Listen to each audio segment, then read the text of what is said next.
Election is near, and choosing the right candidate is very important. What comes up to your mind when you hear the word voting? Voting is making an official choice for or against someone or something by casting a ballot.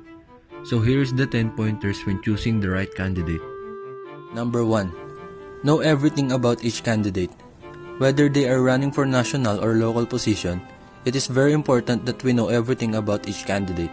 Instead of focusing on one particular candidate only, spend time also to know facts and the history of other candidates, as well as their concrete plans for the country once they get elected.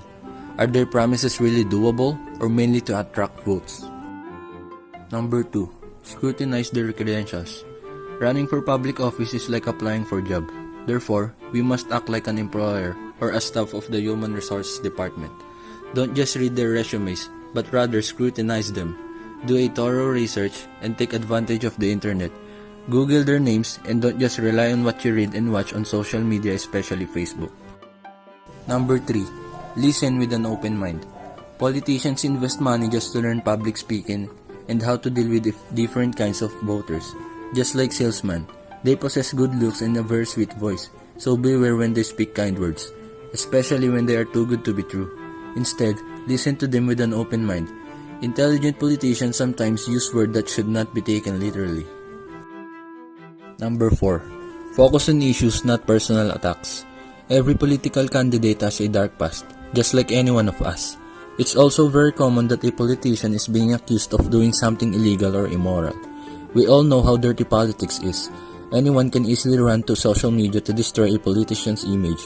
So instead of entertaining personal attacks and rumors, focus on the real issues surrounding them. Number 5. Never vote based on the popularity. Unfortunately, this is a major problem for people who don't have time or lazy enough to dig deeper about each candidate. In fact, this weakness of voters is being taken advantage by rich candidates. Note that politicians are also actors, but not because many of them come from show business. So please, never ever vote a candidate just because he is famous.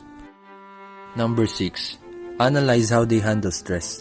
Being a public servant, especially president, is a very stressful task, and definitely not for onion-skinned individuals. We expect politicians throwing dirt on each other, and sometimes even hitting below the belt.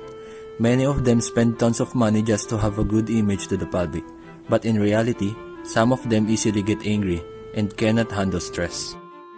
Number 7. Don't fall for the so-called God-fearing politicians. For the record, we are not insulting Christians, especially Catholics.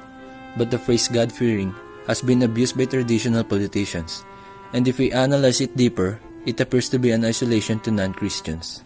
Yes, we are a Catholic country, but serving the people is not about religion. In fact, there is an existing law separating the state and the church. Number 8. Don't just join the majority vote. Many politicians tend to ask support from big groups so they can instantly get majority votes. The problem with this is that you are taking away your right to choose.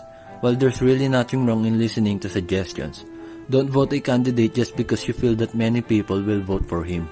In short, don't allow anyone to dictate your personal choice. Number 9.